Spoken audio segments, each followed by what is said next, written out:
والله يا مستر قبلها كانت اي اس تي، لان احنا دلوقتي شغالين على البريفكس والسفكس. اي اس تي كانت سفكس. طيب الدي اي اس اللي في اول الكلمه لا ده بريفكس بقى الصراحه، يبقى لتر سي اجابه صح. حبايبي اللي غاليين طلاب ثالثه اعدادي في كل مكان عاملين ايه؟ يا رب تكونوا بخير وحشيني جدا جدا جدا. النهارده ان شاء الله هنأكد على بعض الحاجات المهمه جدا جدا، على فكره الكلمات والمحادثات وكل حاجه برده كالعاده زي ما عملنا قبل كده. وطبعا لو انت اول مره تشوفنا اصلا احنا عملنا كل حاجه بفضل الله. الترم الاولاني شرحنا يونت 1 وعملنا على امتحان، ويونت 2 لحد يونت 6. بعد كده عملنا فيديو جامد جدا جدا جدا على الجرامر برده، هسيبه لك هنا لو سعادتك مش متابع اصلا او اول مره تشوفنا، هسيب لك كل حاجه هنا، وبرده في اول كومنت اتفرج على الحاجات دي كلها عشان اصلا ال 30 درجه في جيبك لو انت شفت الكلام ده كله. اصلا مفيش حاجه تاني اصلا جديده يعني. بس النهارده هنهتم شويه بموضوع الباراجراف. فالباراجرافات المتوقعه ان شاء الله في الامتحان هقولها النهارده في اخر الحلقه، بعد ما نحل مثلا محادثتين كده، قطعتين فهم ولا حاجه، املا فراغات، ناكد شويه على الكلمات البريفكس والسفكس، الحاجات المهمه دي شويه، وناكد شويه يا شباب على الجرامر برده، وبعدين نخش على الباراجرافات المتوقعه في الامتحان. هقول لك ان شاء الله يمكن 7 كده ولا حاجه من اللي ممكن باذن الله يجي في الامتحان. لو سعادتك محتاج المذكره دي فيها كل حاجه شباب بالنسبه لموضوع الباراجراف، هسيب لك برده اعلان عليها. لو احتجتها بتكلمنا على رقم الواتس هيقول لك ازاي تاخدها مهما كنت في اي حته في مصر. يلا دلوقتي نحل مع بعض الافكار المهمه والجديده، يلا بينا. نيجي دلوقتي يا شباب تاني ناكد على سؤال المحادثه، وطبعا هسيب لك تحت في اول كومنت كل حاجه خاصه بالمراجعه بتاعتنا. خلاص باذن الله هتقفل الامتحان. اتفرج على الحلقه دي برده واتفرج على الحلقات اللي تحت، مليون المية ان شاء الله 30 درجه في جيبك باذن الله. فانا بيقول لي a tourist wants to go to خان الخليلي، سائح عايز يروح خان الخليلي. فالتورست بيقول excuse me can you hold me I am lost، انا تايه ممكن سعادتك تساعدني. فسامي قال له certainly. في طلاب يا شباب مش عارفين يعني ايه كلمه certainly. يا ابني certainly بتساوي يس ونو بالظبط، او سوري بتساوي يس يعني في المعنى. يعني سعادتك من الاخر لازم تعمل سؤال بهل. يعني يا مستر لو لقيت تحت certainly لازم اعمل سؤال فوق بهل، ايوه تجيب فعل مساعد فوق خلاص. فهنا زي يس بالظبط يا شباب، زي شور بالظبط خلاص. فهنا الواد ده لما السائح قال له ممكن تساعدني، قال له ماشي تمام ايوه certainly. فسأله سؤال فقال له I would like to go to خان الخليلي، أنا عايز أروح خان الخليلي. رقم 1 يا مستر تخيل كده الواد سامي ده قال له إيه؟ طب أنت سعادتك عايز تروح فين؟ أنا ممكن أساعدك عادي، بس أنت عايز تروح فين؟ قال له أنا عايز أروح خان الخليلي. يبقى في رقم 1 أقول له where would you like to go؟ where would you like to go؟ اوعى تعمل سؤال غلط في الامتحان. السؤال سعادتك لازم يكون أداة استفهام، فعل مساعد، فاعل بس كده، ما تلخبطش بقى الموضوع خلاص، لأنك هتتحاسب على الكلام ده. فقال يا مستر is it far؟ السائح ده قال is it far؟ هل هو بعيد؟ مش عارف اكتب يس ولا نو. قال لي it's about a 5 minute walk، تقريبا ماشي كده 5 دقايق. ايه ده قريب جدا. يبقى هنا يا شباب اكتب no it isn't. يا مستر لو كتبت نو بس صح ولا غلط؟ صح، ما تخافش صح مليون المية. يبقى no it's about a 5 minute walk، لا طبعا ده 5 دقايق ماشي بس. فالسائح سأله كمان سؤال قال له no it's very easy. هنا برضه يا شباب عايز اعمل سؤال بهل، بس خلي بالكم من حاجة بقى. الطالب اللي هو حافظ بس هيقول يا مستر is it very easy، هيقول له لا it's very easy. ايه ده؟ مش فاهم حاجه. لا يا مستر المفروض اقول له هل الموضوع ده صعب مثلا ان انا اروح هناك؟ قال له لا ده سهل، انا ممكن اديك الدايركشنز الاتجاهات. يبقى انا في رقم 3 لو انت بقى حافظ هتحل غلط، لو انت فاهم بقى ومركز معانا من الاول اصلا من شهر 9 تقريبا هتفرم اي حاجه في الامتحان. فانا هنا يا مستر هغير المعنى، هقول مثلا is it hard to walk there؟ is it hard to walk there؟ هل ده صعب ان انا امشي هناك؟ قالوا لا يا عم ده سهل. فهمتوا الفكره يا شباب؟ غيروا المعنى في الامتحان، خصوصا لو جت لك كلمه نو اصلا، يعني هي نو الوحيده اللي بتغير المعنى فيها. فسامي قال له لا يا عم سهله، وانا ممكن اديك الدايركشنز اللي هي الاتجاهات. فالسائح هيقول له ثانكس شكرا، that's a very kind of you، والله ده انت طيب جدا.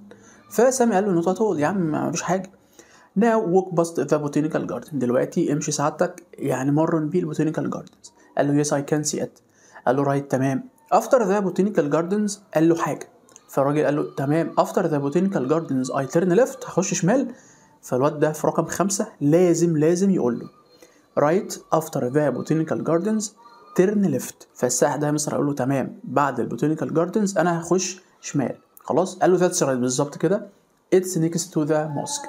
يبقى المحادثه دي سهله، هي ما فيهاش حاجه معقده يا شباب خالص. الفكره بس ان انت يعني الترجمه هتساعدك كتير جدا جدا جدا، وانا بنبه على الكلام ده من زمان يا شباب. الترجمه يا ابني هتفيدك كتير جدا لو انت بتعرف تترجم. خلاص هنخش على محادثه كمان ممكن تكون متوقعه في الامتحان يا شباب، ركزوا معايا.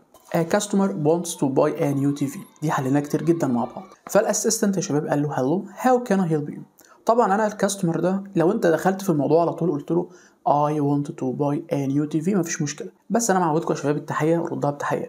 يعني مثلا قال لي hello اقول له hi I want to buy a نيو تي في، عايز اشتري تلفزيون جديد. اوعى تقول سمارت في رقم واحد، ما تكتبش سمارت ولا تكتب اوردينري ولا تكتب اي حاجه. ليه؟ لان تحت الراجل هيقول له do you want a smart one or an ordinary one؟ هل انت عايزه سمارت ولا تلفزيون عادي؟ يبقى انت في رقم واحد اوعى تقول له انا عايز تلفزيون سمارت، لا اصلا الراجل تحت بيخيرك، ايه اللي عرفه؟ هو مش عارف لسه. فقال لك هل انت عايزه سمارت ولا عادي؟ رقم 2 يا مستر هكتب سمارت. لا يا مستر ثواني، هكتب اوردينري. لا انزل تحت سعادتك مش بمزاجك. قال لي well this one is smart. تمام جدا، اللي هناك ده سمارت. ايه ده؟ يبقى هو محتاج سمارت في رقم 2. هكتب يا مستر I want a smart one please. مستر كل ده يا عم اكتب سمارت بس صح في الامتحان مفيش مشكله. لو كتبت سمارت بس خلاص مفيش مشكله، اجابه صح. ساله سؤال قال له ب 10000 جنيه. ايه ده؟ يبقى هاو ماتش از ات. سهله جدا يا مستر. ايه ده؟ هاو ماتش از ات خدناها في اولى اعدادي اصلا.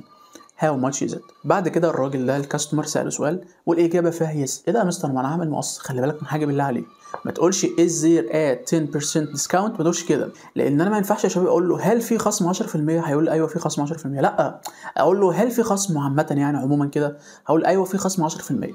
ده الفرق ما بين الطالب اللي حل كتير والطالب اللي هو حافظ. خلاص كده. فبعد كده قال لي انت ممكن تدفع 9000 جنيه. قال له اوه ويل ذاتس جريت. ايه ده؟ حاجه عظيمه جدا. رقم 5 دي انا بقى دلوقتي لما الراجل ده فرح ان الموضوع ده بقى ب 9000 جنيه الشاشه او التلفزيون ده نزله 1000 جنيه، يبقى انا دلوقتي يا مستر هاخد القرار على طول ان انا اشتري بقى اي ويل باي ات. نيجي دلوقتي يا شباب على السؤال الثاني في الامتحان اللي هو املأ الفراغات. لو انت عندك مشكله في السؤال ده انا شرحته على فكره على السبوره، هسيبه لك فوق دلوقتي هيظهر، روح اتفرج عليه. خلاص هيعلمك ازاي تحل القطعه دي في ثانيه ان شاء الله. بيقول لي هنا يا شباب ذا كايرو مترو القاهره is the كذا form of transport in the capital. عايز اقول يا شباب ان مترو القاهره ده المفروض اسرع وسيله نقل في العاصمه كلها. هقول ذا فاستست. خلي بالك من حاجه، لو انت حليت بالطريقه اللي انا بقول لك عليها دي دلوقتي، اللي انا بحل حاجه مفيش مشكله، يعني نقطه ونقطه مفيش مشكله يا شباب. بس في حاجه، في ساعات طلاب محتاجين مثلا كلمه فاستست دي في رقم 3، انت اول مره حليتها غلط، مفيش مشكله اشطب عليها. طبعا انت معاك قلم رصاص في القطعه بتاعت املأ الفراغات دي، بحيث ان انت لو احتجت كلمه انت خدتها في رقم 1 انت شايفها ان هي مليون المية في رقم 3، لازم تبقى في رقم 3 وانت حليتها غلط. ايه المشكله؟ اشطب عليها. ايه المشكله؟ حتى تاني حطها في رقم 3. يبقى اكتب في رقم 1 يا شباب ذا فاستست. كده كلمه فاستر اللي هناك مش هاخدها خلاص، مش هاخدها. بعد كده it's the first metro كذا in Africa and the Arab world. ايه ده؟ ممكن هنا مستر اقول it's the first metro system نظام. ممكن هنا اكتب نظام يبقى system، يبقى the first metro system in Africa and the Arab world. كان اصلا اول حاجه تنزل عندنا شباب المترو ده. بعد كده نعدي شويه دول. قال لي يا مستر تم افتتاحه في 1987 وكان اول يعني خط ما بين حلوان ورمسيس ومش عارف ايه. بعد كده it has 3 lines، دلوقتي ليه 3 خطوط.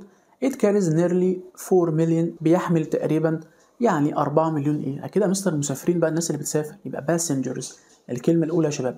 يبقى كلمه passengers اللي هي اخر واحده خالص دي مش هتاخدها اصلا خلاص. it's an easy and كذا way to go around the city. يبقى it's an easy and comfortable way، طريقه مريحه جدا وسهله جدا اللي انت تسافر بيها او يعني تتنقل بيها خلال او داخل المدينه. خلاص يبقى انا دلوقتي القطعه اللي معايا دي ما كانتش صعبه ولا حاجه، اي نعم ممكن تكون جديده شويه علينا. خلاص نخش دلوقتي على القطعه اللي بعدها، دي مهمه جدا يا شباب. هنا بيقول لي the decent life كذا is an كذا plan that's really making a difference to about 32 million people who live in rural كذا. والله يا مستر the decent life initiative مبادره حياه كريمه، يبقى رقم 1، وده على فكره هنتكلم عليه النهارده في الباراجراف. انتظر مني الباراجراف بقى. is an كذا plan is an exciting plan، خطة شيقة جدا.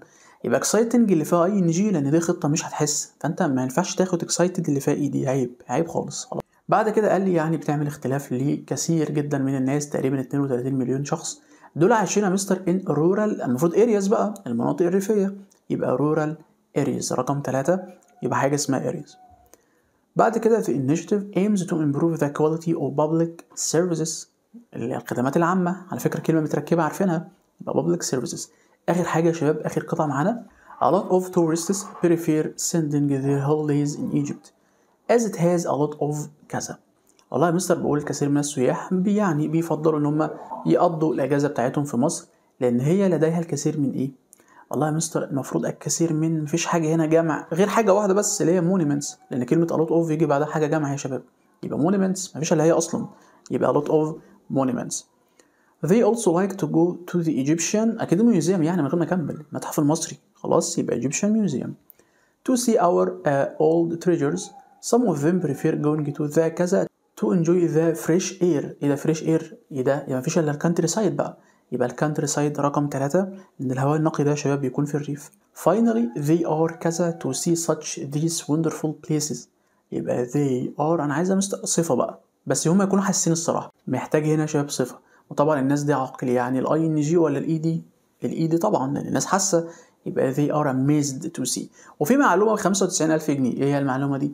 يا ابني في الامتحان لو الراجل كتب لك to see أو to hear إن هو يسمع أو إن هم يشوفوا، في الامتحان مستحيل تجيب لي حاجة جماد. هو الجماد ده هيشوف ازاي ولا هيسمع ازاي؟ يبقى القاعدة دي غالية جدا جدا جدا. لو كاتب لي في الامتحان to see أو to hear، 1,000,000% لازم تجيب لي حد حاسس، يعني لازم تجيب لي اي دي، لازم كده يا شباب. يبقى هنا اكتب amazed إجابة صح. نخش دلوقتي يا شباب على قطعة فهم مهمة جدا جدا جدا، يلا بينا نشوفها دلوقتي مع بعض. نيجي دلوقتي يا شباب على قطعة الفهم، يا رب تيجي في الامتحان لأنها سهلة جدا جدا. بيقول education is the important thing for our life، يعني التعليم حاجة مهمة جدا لحياتنا. فبعد كده قال education is important to understand the universe around us. With the help of knowledge we can develop a new way for our life. يعني بيقول يا مستر ان هي مهمة جدا جدا في الكون بتاعنا، ومع المعرفة انت ممكن تطور يعني طريق جديد في حياتك، خلاص، لان المعرفة قوة. If people are educated، لو الناس اتعلمت، they can know their duties and rights quite well، يعني بيكونوا عارفين إن هو واجباتهم وحقوقهم كويس جدا. Education gives us the ability to read and write to anyone، ممكن طبعا القراءة تساعدنا إن احنا نكتب أو نقرأ أي حاجة لأي حد. A good education is extremely essential for everyone to grow and succeed in life. طبعا مهم جدا التعليم ده يا شباب لكل حد إن هو ينمو ويكون عنده نضج في الحياة كده.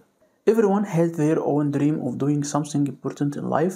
Sometimes parents also dream that their kids will be at high professions like doctors, engineers, officers or any other high level professions. في القطعة دي بيقولك يعني لكل واحد حلم في حياته، وطبعا أحيانا الآباء بيحلموا إن ولادهم يكونوا عندهم مهنة كويسة جدا جدا، يعني يطلعوا دكاترة، مهندسين، ضباط، خلاص، أو أي حاجة تانية يا شباب.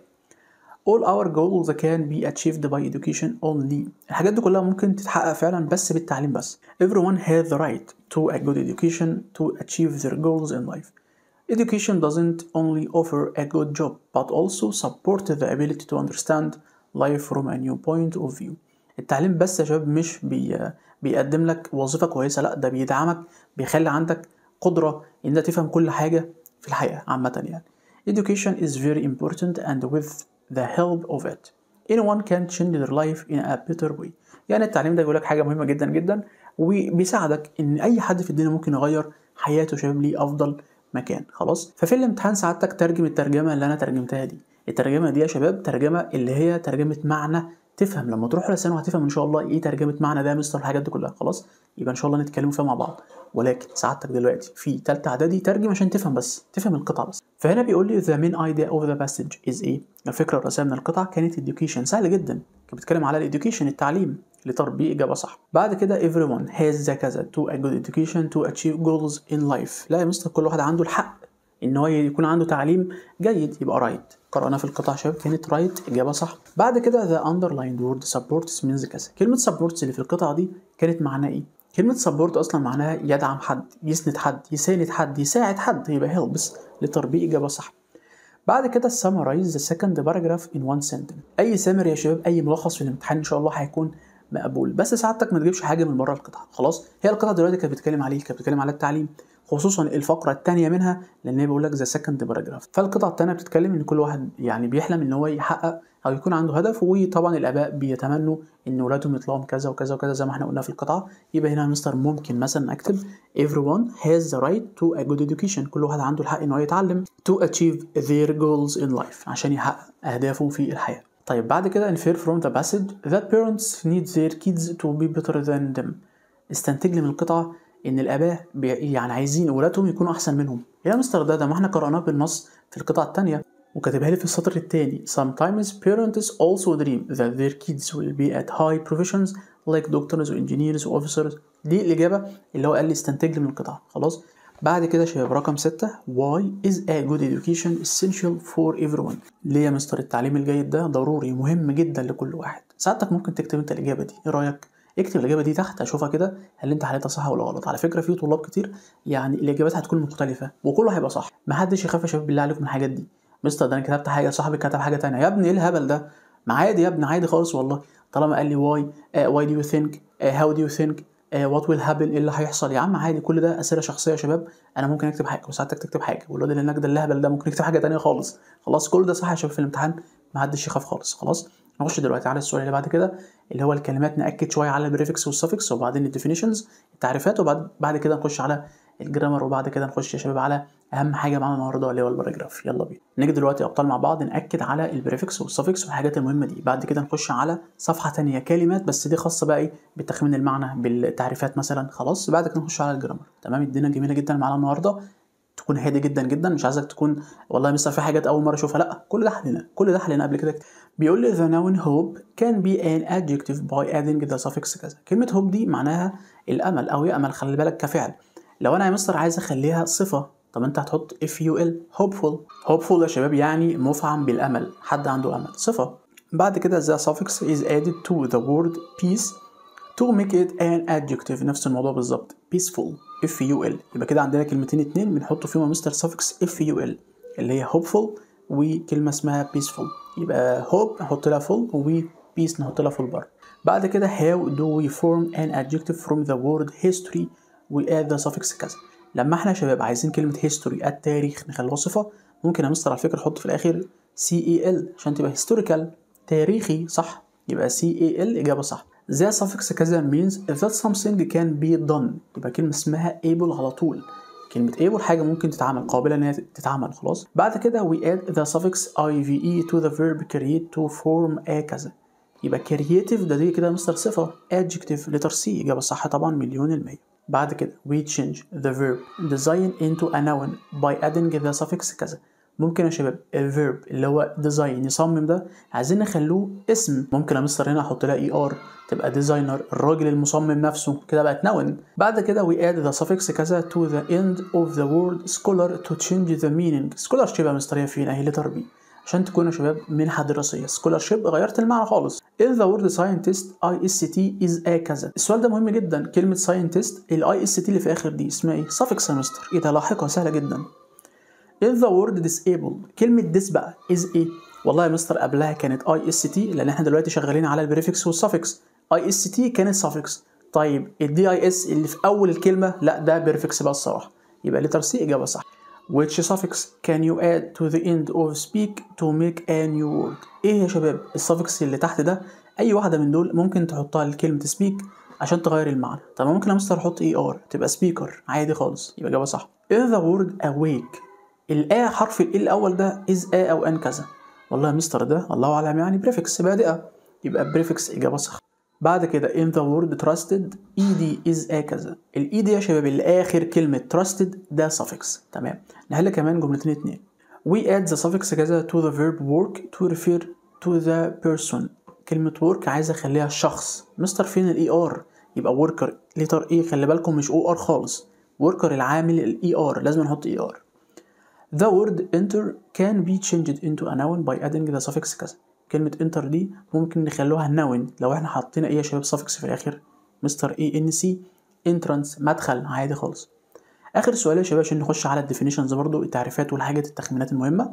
We can use the suffix كذا to change the word wood into an adjective. wood يعني خشب، لو حطينا en يا شباب بقت wooden يعني خشبي. السؤال ده اتكرر كتير، يبقى الإجابة الصح letter C. نيجي دلوقتي يا شباب على حاجه مهمه جدا جدا نسيت اقولها اصلا في اول الحلقه. هنأكد شويه على السينونيمز والانتونيمز. خلاص على فكره تقريبا انا قلتها مش فاكر. بيقول لنا the synonym of colorful is كذا. كلمه colorful المرادف منها يا شباب كلمه اسمها bright letter C. then you choose are not comfortable another word for comfortable is كذا. يبقى يا مستر هنا عايز المرادف، خلي بالك الكلمه الثانيه من كلمه comfortable relaxing ing خلي بالك. تمام، نخش نحل كمان يعني 10 جمل كمان برضو على السينونيمز والانتونيمز عشان نخش على الديفينيشنز بقى. يلا بينا. بيقول لي which of the following is not a pair of antonyms؟ ايه من دول يا شباب مش مضادات؟ والله يا مستر happy هي sad عكسها sad يعني لا، يبقى الليتر ايه مش معانا. slow fast لا، الاتنين دول يا مستر الصراحه عكس بعض. adult و grown up لا، الاتنين دول بيساووا بعض بالظبط. easy و hard لا، دول عكس بعض. يبقى الإجابة الصح مش مضادات لتر سي. السؤال ده شباب لو جه في الامتحان في طلاب كتير جدا مش هتعرفه. لتر سي إجابة صح. They know how to fix their cars. The word fix can be replaced with كذا. كلمة fix هنا طالما قال لي في الامتحان can be replaced with كذا يعني عايز المرادف من الآخر. بكلمة fix يا مستر يعني repair يصلح. It shows the pair of words that is similar in meaning to the word fake. كلمة fake حاجة مزيفة الصراحة يا مستر، حاجة مش حقيقية. فهنا الراجل عايز منك similar، لا مشابه، يبقى لتر ايه غلط لأن ده معناه حقيقي. مستر والله الصراحة أنا يعني رحلة على false و untrue، إجابة صح. false و untrue حاجة غير حقيقية، لتر دي فعلا إجابة صح. رقم 6 بيقول لي the best synonym of the word different is ايه؟ افضل مرادف لكلمه different. خلي بالك مالكش دعوه بسيم ولا similar ولا like، حتى هو عايز اصلا المرادف مش عايز المضاد، يبقى مش اللي هي dissimilar اجابه صح، معناه مختلف برضه مش متشابه ولا حاجه. what is the synonym of the word usual؟ مستر هنا عايز المرادف لكلمه عادي. والله يا مستر نورمال ما معروفه يعني سهله جدا. the synonym of the word suitable is ايه؟ كلمه suitable معناها مناسب يا شباب. يبقى مستر والله في كلمه كده غريبه شويه، كلمه اسمها proper، لتر B يا شباب، برضه معناها ملائم او مناسب. اخر جملتين 2 معانا او 3 جمل معانا بيقول the synonym of the word local is ايه؟ كلمة local معناها محلي يعني وطني يا مستر، يعني قومي يا مستر. يبقى global مش معانا، international برضو مش معانا، هو عايز المرادف، يبقى international مش معانا، يبقى مفيش اللي هي مستر national. letter C معناها قومي برضو. he made an incredible discovery. the word incredible يا شباب حاجة رائعة جدا، حاجة جامدة جدا، يبقى الصراحة مستر really good، حاجة جامدة. It will be fun to go to the circus. The word fun is a synonym of كذا. كلمة fun يعني pleasure، حاجة يعني سعيدة جدا، حاجة بتسبب مرح، يبقى pleasure letter C إجابة صح. نيجي دلوقتي يا شباب على التعريفات بقى، خلصنا خلاص مع بعض السفكس والبريفكس وخلصنا المحادثة والقطعة وكل حاجة. ركز معايا في التعريفات قبل ما نخش على الجرامر، ركز معايا. بيقول لي A is an area between two hills or mountains. مستر والله منطقة ما بين جبلين أو تلتين، ده اسمه فيلي يا شباب، لتر سي. وادي اوعى حد ياخد لي فين ماونتين، مش موجوده اصلا، في كتير جدا بياخدها ماونتين، اصلا بيقول لك ما بين جبلين 2. ازاي يا مستر ماونتين؟ ايه ده؟ لا هنا فيلي وادي يا شباب. هكذا carries people or cars across water. الوحيده اللي بتمشي في الميه كلمه فيري اصلا، بقول لك across water يعني عبر المياه، مفيش الا هي فيري. بعد كده someone who is traveling on a plane, train, car etc and is not driving it.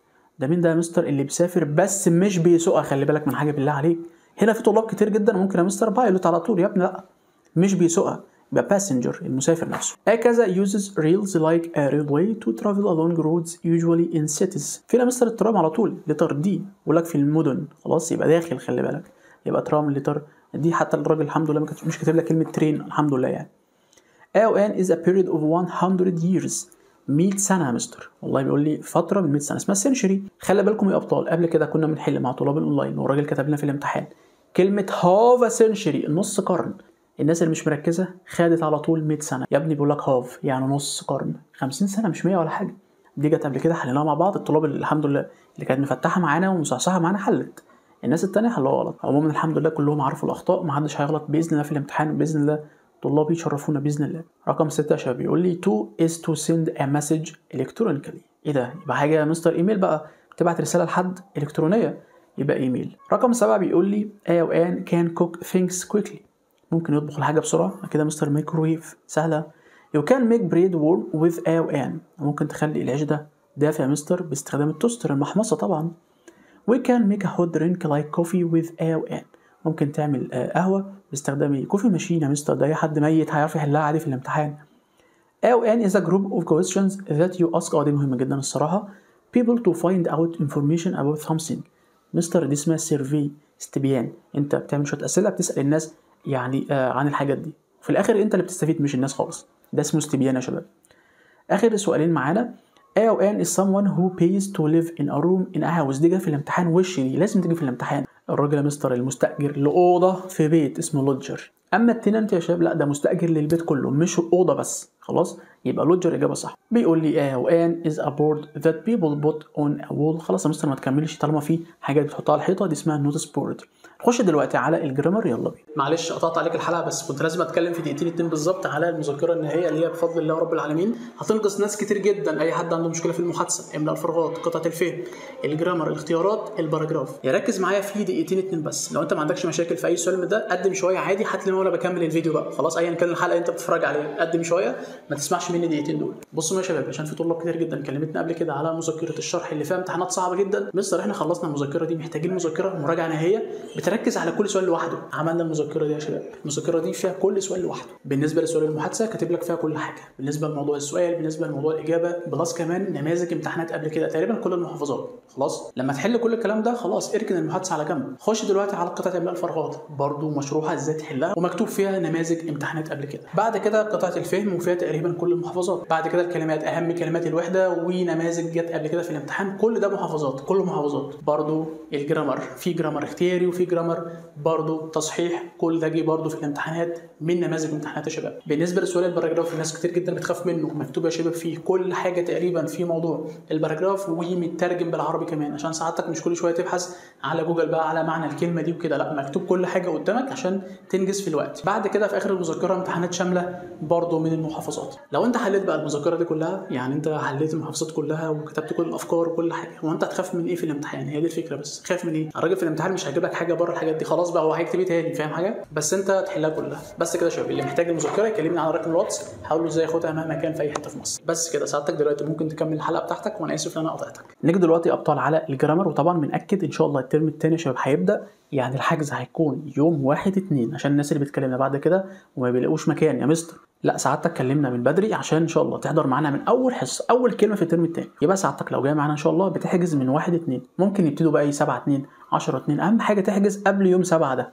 خلاص 7/2 تكون حاجز والدنيا تمام عشان تحضر معانا الترم الثاني من اول كلمه في المنهج. خلاص هنا بيقول لي I never go to school on Fridays يا مستر. يلا بسرعه عشان الدرس ده سهل جدا، لان ده يا شباب يونت 1 بيتكلم على الحروف الجر وبيتكلم على المضارع البسيط.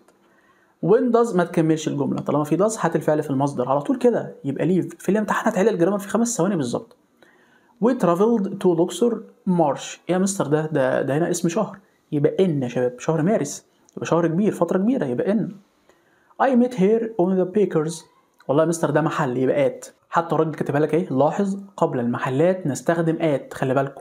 they bought the new house ابريل 13 يا مستر، ايه ده تاريخ كامل 13 ابريل، ايه ده، يبقى on، اجابه صح. I always go to school the morning يا مستر، 3 فترات اليوم الرئيسيه بياخدوا in، يبقى in.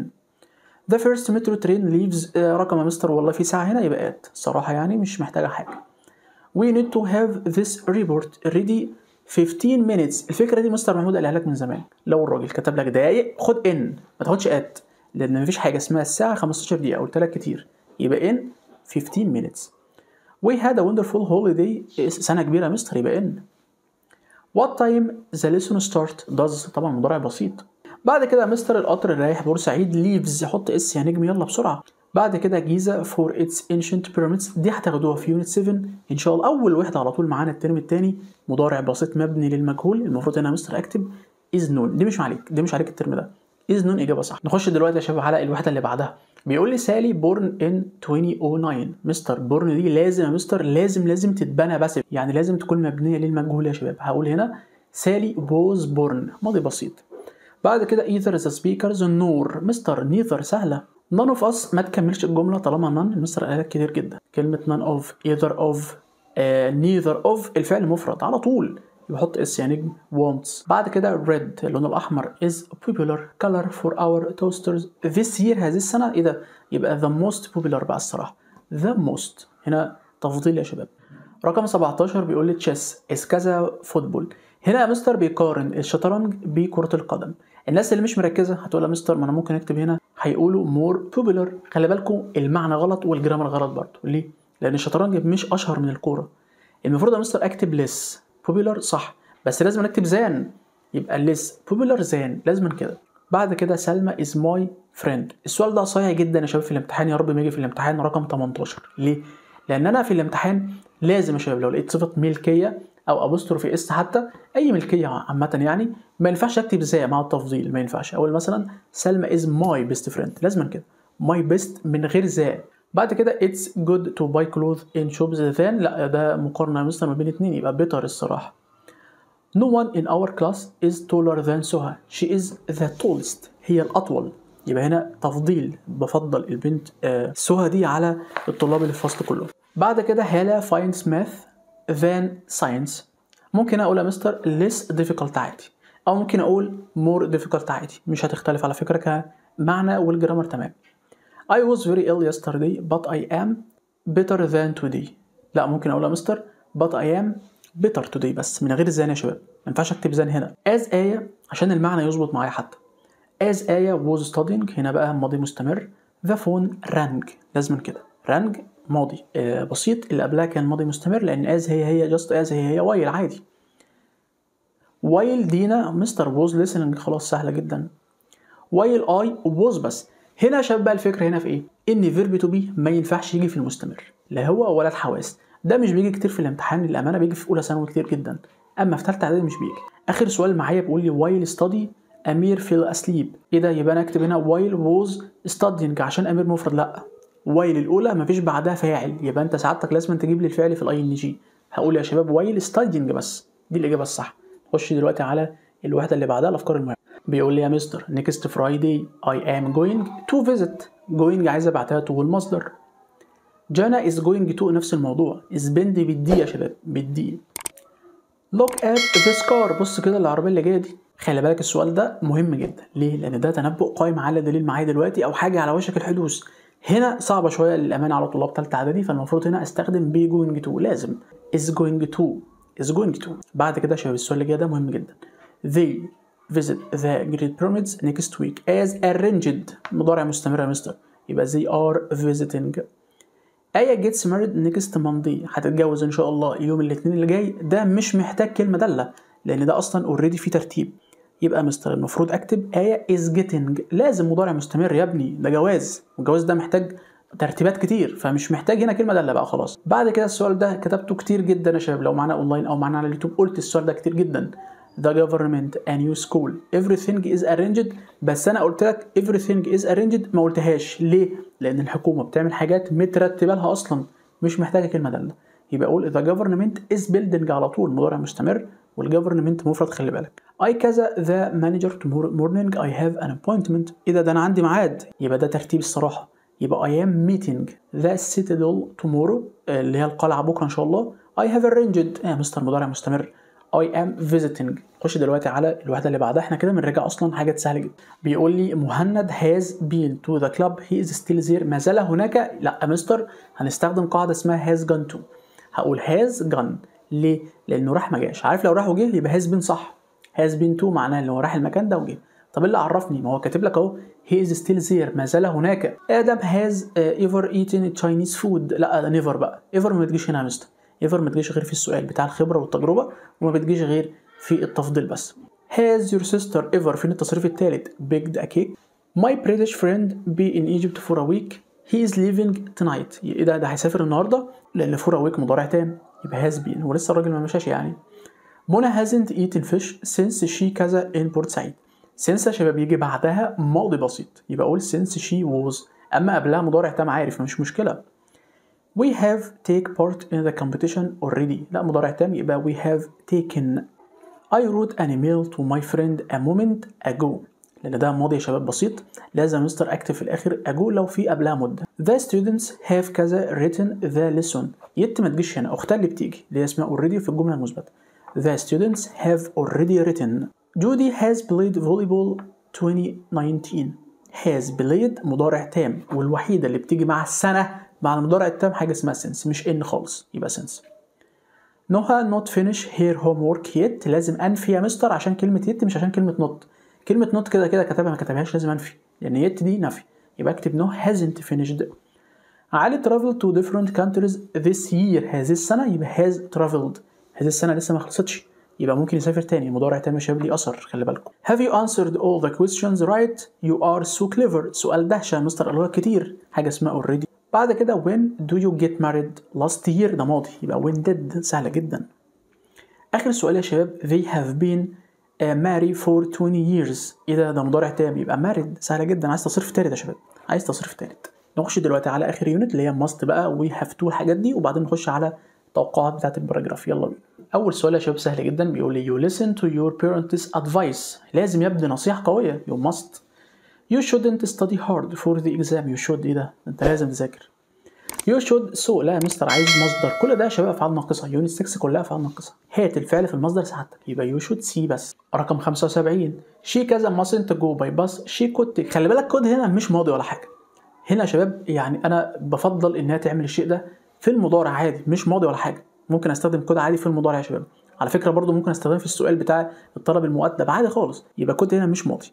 هقول يا مستر هنا she doesn't have to go by bus، هي مش مضطره تروح بالاتوبيس. ليه؟ ممكن تاخد الترام او الترين عادي خالص. السؤال ده جه في الامتحان قبل كده I go to the cinema but I am unsure، مش متاكد might الصراحه، يبقى I might go.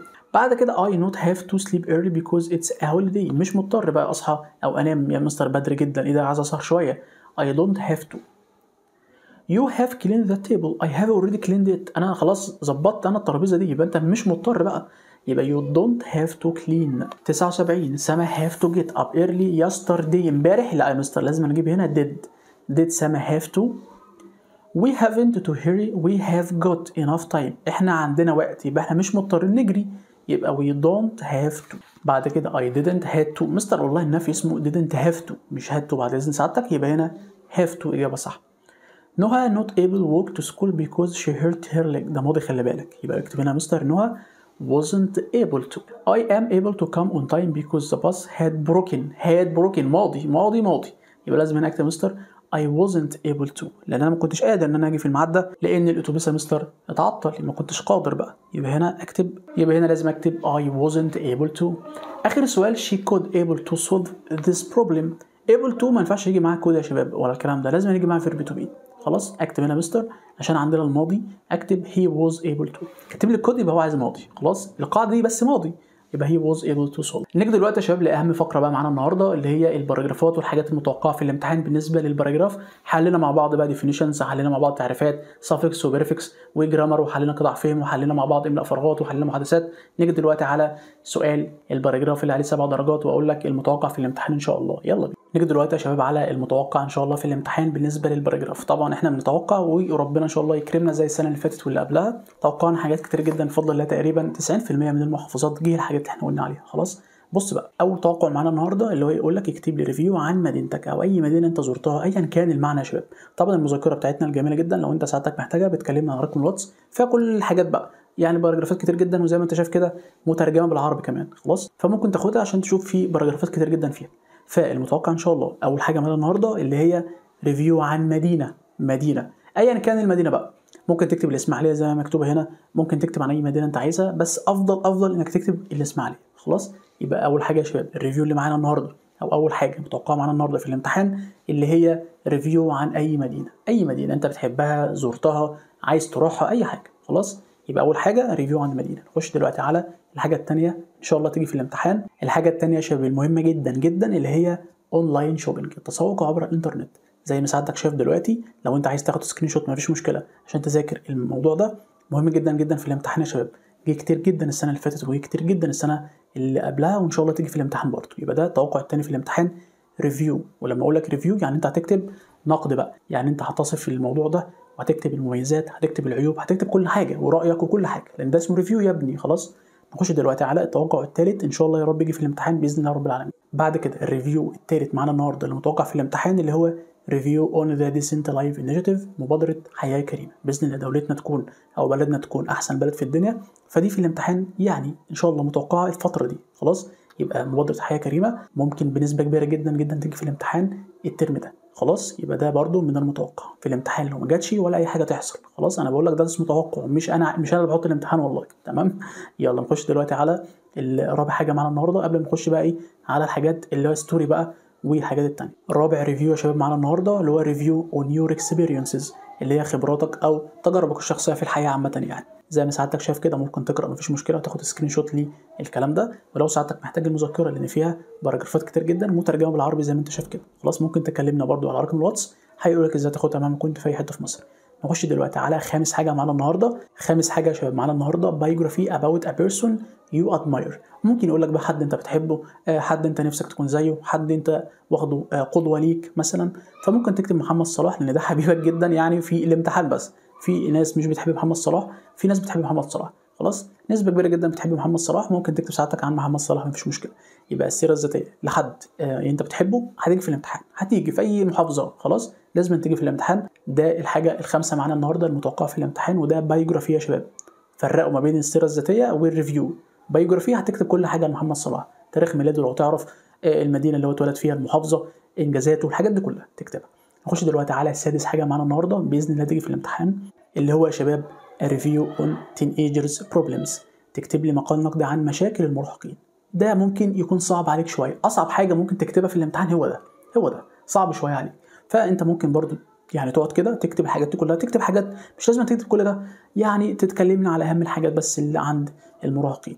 عندنا مستر التنمر الالكتروني، عندنا يعني حاجات كتير جدا ممكن تقراها دلوقتي معانا اهو، وممكن تاخد سكرين شوت للكلام ده ومترجم على فكره برضه اهو، عشان يعني تكون فاهم بس تاخد خبره عن الموضوع، واكتب باسلوبك في الامتحان مفيش مشكله. نخش دلوقتي على اخر حاجه معانا النهارده اللي هي الستوري بقى. اخر حاجه معانا يا شباب النهارده شورت ستوري يو هاف جاست ريد، قصه سعادتك قراتها للتو. ممكن بقى تكتب قصه أليس، تكتب القصه اللي معانا دي، اي قصه انت عايزها. خلاص يبقى دلوقتي معانا 7 باراجرافات متوقعين في الامتحان، تقريبا 5 ريفيو، 1 بايوجرافي، 1 شورت ستوري. خلاص فرق ما بين كل ده، الشورت ستوري غير البايوجرافي غير الريفيو. خلاص في اخر حلقه يا شباب بتمنى لكم كل التوفيق، هشوفكم ان شاء الله الترم الثاني، وطبعا باكد على الحجز اونلاين 1/2 خلاص، عشان ما نجيش بعد كده نكون خلصنا مثلا يعني يونت 1 ولا حاجه. ساعتك هتحجز يوم 1/2 عشان تلحق معانا كل حاجه. خلاص تلحق معانا اول كلمه في المنهج باذن الله، وباذن الله تقفل الترم ده. كان معكم مستر محمود عبد العزيز، والسلام عليكم ورحمه الله وبركاته.